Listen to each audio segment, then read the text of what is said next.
Hello, welcome to episode 3 of our OneDashboard video series. I'm Brad Dempsey. I'm very pleased again to have with me Joel Harris of Navigate Management Consultant. Welcome back, Joel. Thanks, Brad. So the last thing we did in the previous session was take a quick look at the OneDashboard. And we said we'd come back and actually try and figure out what's going on and how we would use this to help manage our business. So why don't we dig back into the dashboard, take a look. And the first thing I'd like to do is just ask you for a few observations. What do you think? All right. Let's try it. All right, here's our OneDashboard. Thoughts right off the top? Well, as you know, the first thing I like is how the profit tab. So you look over period 12 to period 1, where it goes from positive to negative. So you know exactly where you're having a problem. And as we have worked this through several integrators together now, that line is usually over in month, the next month. So we run out of backlog really fast, and then we have to think about what we're doing for the pipeline. And so the first thing I would look at this and say is, well, those expenses look really flat. This can't be an integration company we're looking at, because it doesn't reflect the reality of the revenue recognition of a company. So, or if this is a systems integration company, then we don't have our equipment scheduled, which drives revenue, and we don't have our labor scheduled. So the first thing I'd ask, Brad, is let's take a look at the expense categories that are driving revenue, and let's see, how are we doing on scheduling equipment and scheduling labor? That's a great point. And what we would normally do in the dashboard is go into the detailed information. We can drill through to reports that take us down to the project level, and we can figure out exactly which projects have material scheduled, which ones don't. Of course, we've also got some other reports we can run, and we could run a report, the project material schedule summary, and we can do that right from the OneDashboard. Right. And that'll tell us as a percentage how much material is left to purchase, and of that, how much is scheduled. And we can sort that by the lowest percentages and very quickly drill into those projects which need some attention. So let's zoom in a little closer. And one of the things I should mention is that we're currently in July as we're recording this. So we brought in some actuals just to see how the actuals connect to our forecast. Maybe you could talk a little bit about what we're looking for when we're looking for that transition, when we're going from actuals to forecast. Well, we certainly want to make sure that the numbers are within the realm of the reasonable, right? So you and I just earlier this week, we looked at one of our joint customers that it was unreasonable, right? So the first thing the history tells me is, am I on trends, and am I reasonable with what I'm looking at? And so if, for example, that blue line makes that downward slope right in month 1, then I know that I haven't accurately scheduled equipment or labor, and that I need to address it. Or if I have a huge pig in the snake, then it's very likely that I'm not going to be able to deliver that much revenue. And now I have the problem that I've overscheduled my work. And in the integration business, that's the absolute worst thing you can do, because now you're going to let your customers down. Now you're going to fail commitments. And so planning has to deal with both, right? We tend to think in the negative of, well, I haven't scheduled enough, and so that's going to impact my revenue. But the other thing I immediately look for is, have I overscheduled, and am I going to fail my customer commitments? Of the two, I don't like to lose money, but I hate failing my customer commitments. Great point. And it should be mentioned that when we look at data to back up what we're seeing from a financial perspective, we also want to look at our labor capacity forecast. And that report will compare the pool of available labor by skill set compared to what we've scheduled in our projects. And it will tell us when we have a mismatch, when we're over scheduled, or when we have a gap, we have a lot of extra labor to schedule. So if I put you in charge of this integration company, and we're looking at the information in front of us, where would you start, and what would you want to do as a manager? Well, that's exactly where I'd start. So in our integration businesses, while sometimes we struggle to remember this, we are in the labor business, and we make profit when we keep our labor fully utilized, and we lose money when we don't. So I always start with that labor capacity and forecast and planning. and determine do I have my labor fully scheduled? And when I mean fully scheduled, scheduled to the target that that function is. So for example, my install techs, I'm trying to drive an 80 or 90% scheduling or utilization of them. For my engineers, I might be looking at 50 to 60% because I'm planning for them to spend 30 or 40% in pre-sales engineer that's not billable to a customer. So I'm looking by category, by discipline, against their job assignments to find out, am I actually driving to the profitability that I'm trying to achieve as a company? And it's all about labor. And so when we have the ability to drill into and look and see which projects do I have scheduled and which projects or not, and how does that affect my labor capacity? Now I'm managing the one lever that I can manage as an owner in a systems integration business. This business, it has one lever, and that's my labor. Great point. So now if we look at the cash side of the business, and we'll just zoom into our cash graph here. And this is not quite as nice looking as our revenue graph, is it? No, and this is where integrators and owners get themselves into trouble every day because they don't adequately prepare their bank lines or their borrowing capacity. And so we're all attuned to the idea that we should grow.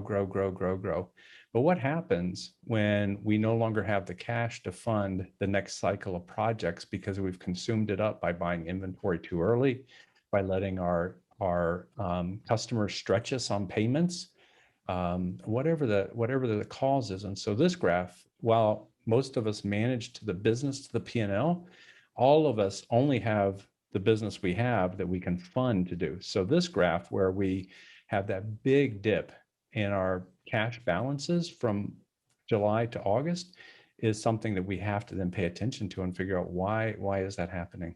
And it doesn't look as obvious when you look at the P&L statement that you're going to have this problem.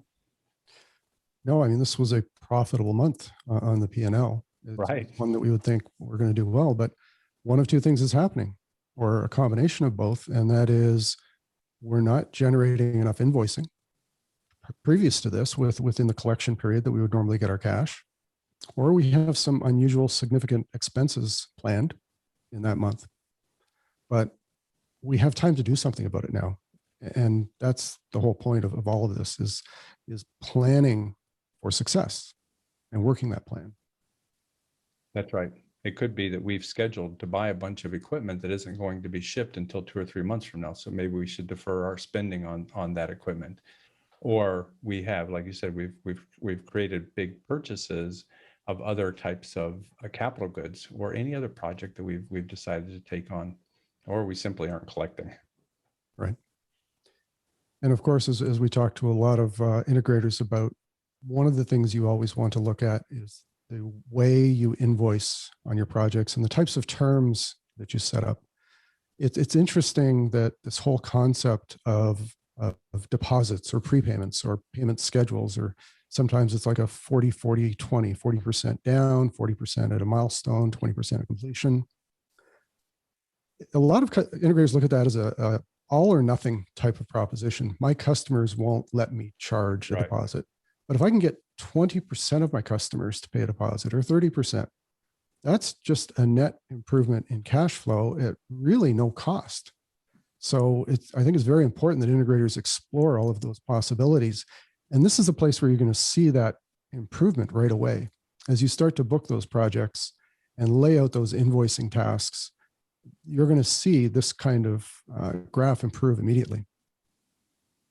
That's right. You and I are of the age that we remember a very famous current DC manufacturer that revolutionized the industry by collecting upfront prepayments and actually changing their entire business model to be positive cash flow. It was in the industry at the time, you couldn't do it. You had to go buy everything, make computers to a spec, and then stuff your retail chain in order to get the money. And this man, who is very wealthy today, transformed the business model by saying, if you order it, I'll ship it to you in 30 days, but you got to pay for it right now, and it'll be a configured model for you. And yes, we lose that. We tend to be bound by what we think our industry will allow us instead of thinking about how we change the industry that we're in. And when you focus on cash flow and you think of the three critical levers, my AR, my AP, and my inventory, then you begin to change the dynamics of how you run your business, which then translates into the profitability as well. Yeah, another point I'd like to bring up, you brought this up in our last session. I think it's very important. Right now, we're looking at backlog and recurring revenue and variable revenue. But what we're not including is what happens with our sales pipeline, our sales funnel. And one of the things that was very important in the design of our cash flow forecast and in the OneDashboard is the ability to say, yes, let's include sales opportunities of greater than 80% or whatever. And what that allows us to do is do that longer term forecasting that you were talking about. Mm-hmm. Maybe you could talk a little bit about the difference between what we're able to do in the next 30 days versus what we're thinking about and where we're going in 6 months or 9 months down the road. To me, that's why they hire you as an executive, is to run your business well today, but also plan for the future. And so by adding in the pipeline, you can begin to see what you have to solve for 6 months from now that allows you to make those staffing and planning decisions. Am I hiring more people? Am I qualifying more subcontractors so I can handle the wave of business coming at me? What am I doing today to prepare me so that I'm not caught in the middle of a customer demand that I can't fulfill? And as I said, that's the worst thing that we can do, is to fail our customer commitments. So when we can add a pipeline review, the backlog is real. The pipeline review is a bit fictional, but it gives us an indication of what we're preparing for. And especially if we're preparing for a contracting environment or economy where we're not seeing the sales come in, then we can get ahead of it and we begin to figure out what we're going to do to adjust. But either condition, whether I'm contracting or expanding, if it's not steady state, I have to plan and I have to make decisions about the structural elements of my company. And so having that visibility is critical, because when you're in the middle of the forest fire, you don't want to be caught without your equipment to fight it. So true. And you made a great comment earlier in a previous session that having the visibility of something like the OneDashboard is what helps you sleep at night. What a great feeling to know what we're going to be doing in the next 30 days, to know we have the cash to fund it, and to know that our strategy and planning is based upon the future as opposed to reacting and firefighting. That's the game changer. The second thing, and I've experienced that this month, so we're busy leading these monthly planning meetings built around the OneDashboard. And the other experience that owners have is, for the first time in their lives, they see that their executive team is carrying the burden with them, right? So many owners are running a company that says kind of, father may I, or mother may I, can I hire more people? Can I buy this thing? Can I, without understanding the ramifications of what they're trying to do. So what's been fun this month as we've launched these, it's July 8th. I've had 4 planning meetings already this month with our customers. And what's great is those owners are now saying, I'm leaving, and I have now delegated, I've now elevated my role, and I've been able to delegate all of the planning, because now the business unit leaders or the directors of operations and the directors of sales leave that meeting with an action plan of what they need to do. And the owner now is running a business instead of being run by the business. So in the previous, I said you can sleep at night. The other part of it is I now have a lot less stress in my life, because the old saying, many hands make light work, is really true. And this month has pointed that out to me more than ever, as owners are able to share the burden of leadership with their executive teams to drive their businesses forward. Well, that's a great point and a great way to finish this off. I can't thank you enough for your time today. It was very enlightening, and we look forward to talking to you again. I'm so excited to be part of this journey with you, Brad. It's a really, as you started off in saying in the last segment, this may be the most important kind of evolution of Solutions 360. And it's just been an honor and a pleasure to be involved with you in developing this new tool for our industry. Great. And if anybody would like more information, be sure to visit www.solutions360.com. Thanks. Have a great day.